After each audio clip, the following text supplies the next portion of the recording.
الحمد للہ وحدہ والصلاة والسلام علی من لا نبی بعد اما بعد. ناظرین کرام السلام علیکم ورحمۃ اللہ. پروگرام آثار قیامت کے ساتھ عامر لیاقت حسین حاضر خدمت ہے. ناظرین کرام، دجال کون ہے؟ اس کی علامات کیا ہیں؟ اس کی شناخت اور اس سے حفاظت کس طرح ممکن ہے؟ ان موضوعات پر میری گزارشات کل کے پروگرام میں آپ نے ملاحظہ فرمائی.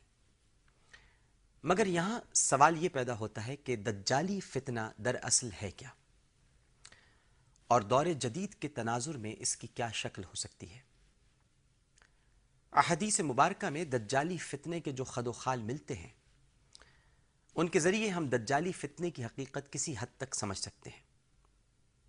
بظاہر تو دجال ایک شخص کا نام ہے جو قیامت سے قبل ظاہر ہوگا، لیکن در حقیقت دجال ایک فتنہ ہے جس کی کچھ علامات ہیں جو احادیث میں بیان ہوئی ہیں. مثلا یہ کہ وہ ایک آنکھ سے دیکھ سکے گا. چلیں اسی کو لے لیتے ہیں. جدید دور میں ہم دیکھتے ہیں کہ کیمرے کی بھی ایک آنکھ ہوتی ہے، اور اس ایک آنکھ کے ساتھ کہاں کہاں نظر رکھی جا رہی ہے. چلیے دیکھتے ہیں. خلاؤں میں، ہواؤں میں، شاہراہوں پر اور سمندروں میں ہر جگہ یہ ایک آنکھ نصب ہے. دجال کی ایک خصوصیت تیز رفتاری بھی ہے. وہ پورے کرۂ ارض کا چکر 40 دن میں مکمل کر لے گا. اس کی سواری کا ایک قدم اتنا بڑا ہوگا جتنا فاصلہ مدینے اور شام کا ہے. اب موجودہ دور میں ہوائی جہاز نے جس طرح فاصلوں کو معدوم کر دیا ہے، اس سے اس کی تیز رفتاری کا معاملہ آسانی سے سمجھ میں آ جاتا ہے.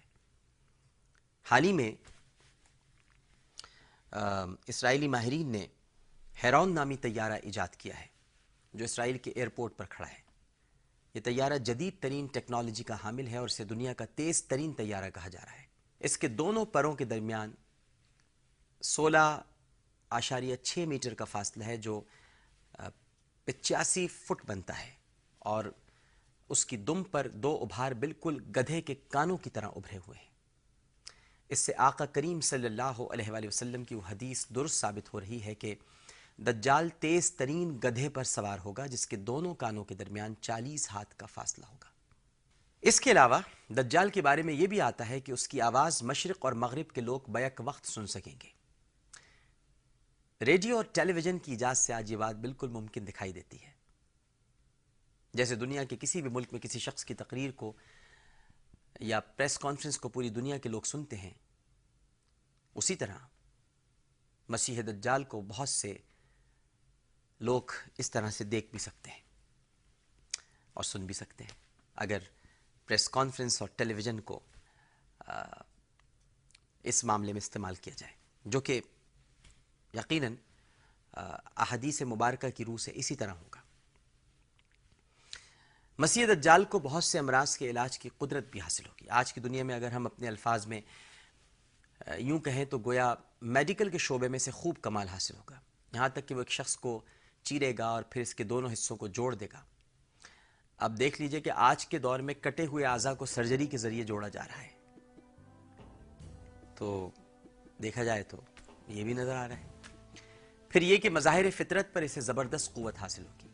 وہ آسمان کو حکم دے گا تو وہ بارش برسائے گا، زمین کو حکم دے گا تو وہ نباتات اگائے گی.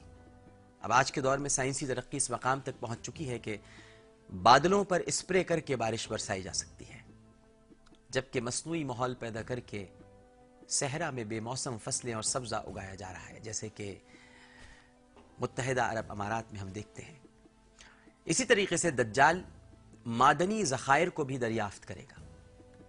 آج علم ارضیات نے اتنی ترقی کر لی ہے ناظرین کہ ماہرین ارضیات زمین کے ایک ایک انچ کے بارے میں بتا سکتے ہیں کہ یہاں کون کون سی معدنیات اور ذخائر موجود ہیں. حدیث مبارکہ کی روح سے ان سب پر دجال کو کنٹرول حاصل ہوگا. بہرحال یہ تو وہ معاملات ہیں جنہیں عہد صحابہ رضوان اللہ تعالی علیہم اجمعین میں دجال کے معجزات یا شعبدے بازیاں سمجھا جاتا تھا، لیکن آج سائنسی ترقی نے ان معاملات کی حقیقت کو کھول کر رکھ دیا ہے. عہد حاضر کے تناظر میں دجال کے فتنے کی کیا شکل ہو سکتی ہے؟ آئیے اس پر گفتگو کرتے ہیں۔ احادیث میں ہے کہ دجال کی پیشانی پر کا فا رے یعنی کفر لکھا ہوگا۔ ہر صاحب ایمان شخص اسے پڑھ لے گا، خواہ وہ پڑھنا لکھنا جانتا ہو یا نہ جانتا ہو۔